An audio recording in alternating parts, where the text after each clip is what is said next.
What's up, everybody? I'm Damon Hatfield here in Tokyo on the eve of the Tokyo Game Show. Just wrapped Sony Japan's pre-TGS press conference. I'm joined by Keza McDonald and Mitch Dyer. Mitch, you be quiet for a sec. We're talking to Keza first. Keza, the biggest announcement at the press conference has to be the new PlayStation 3 models. Yeah, I mean, they doubled the storage. So we've got a 250 gigabyte model and then a 500 gigabyte model. It's 25% thinner than the PlayStation Slim and 50% thinner than the big fat old PlayStation that looked like a toaster machine. So that's cool.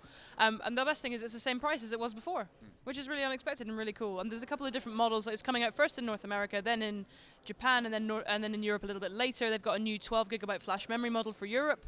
But yeah, it's very exciting. I think it looks quite cool. What do you think? They come in black and white, yes? Black and white, yeah. They didn't announce any other colors. I think the white is very slick, and it's coming out in just a few days in North America, isn't that right? Yeah, it's like next week, I think, 24th of September or something like that. So now, Mitch, your beat is a little bit more Xbox focused. Does the introduction of a new PlayStation 3 model, will that influence Microsoft to release a new Xbox model, even though we expect a new console next year?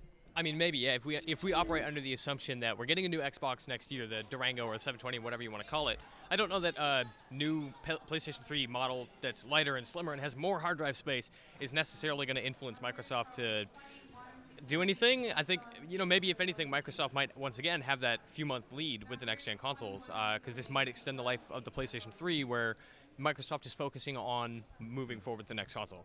It's interesting. You talk about the life of the PlayStation 3. That press conference was an hour and a half long, and we saw virtually no PlayStation 3 games. No, we didn't see any of the usual, the big hits. We didn't see any Beyond, none of The Last of Us. We didn't see any of that new Sony Japan game that they announced at Gamescom Reign. We didn't see any of Puppeteer, which is another Sony Studios Japan game. Apparently, they've got a couple of things on the boil at Studio Japan, but we didn't see any of it, which was really strange, actually. I thought so, too. They announced that Hot Shots Golf 6 will be the first game to utilize cross-buy. But it's not what we thought of as cross-buy, because there's Vita and PS3 versions, and if you buy one, you get the other discounted, correct? You don't get it for free. Right, yeah. The impression I got at Gamescom when they announced, like, a cross-buy, you buy All-Stars for PS3, you also get it on Vita, and you can play cross-play, and it's going to be awesome.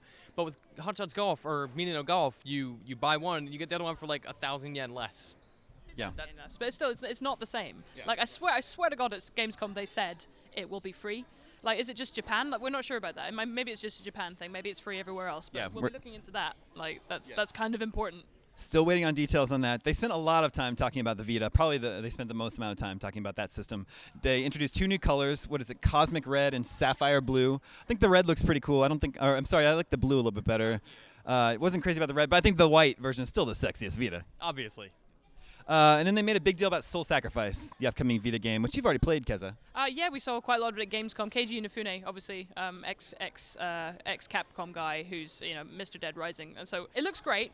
Some people did think it had something to do with Demons and Dark Souls. It has nothing to do with that, but it still looks great. They're going to have it playable on the show floor at TGS, so we'll be looking at that. But unfortunately, it has been delayed until 2013.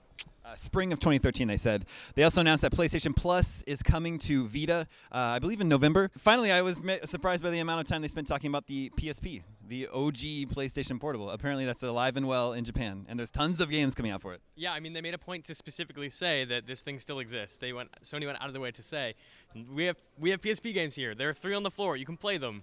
They even focused a new game, God Eater 2, that has ad hoc crossplay between the Vita and the PSP even. This thing's 9 years old and it's still selling like crazy in this country. It's mad. And of course, Monster Hunter was the main catalyst for the PSP's success in Japan. So, I mean, it's amazing that it's still selling. It really is. But yeah, I mean, God Eater 2 looked quite cool actually. If you played the original, it's a monster hunting game, but it's more kind of fantasy orientated than Monster Hunter. But yeah, it's quite cool. That looks good. It's on Vita and PSP, obviously. So, but yeah, but you can play on both.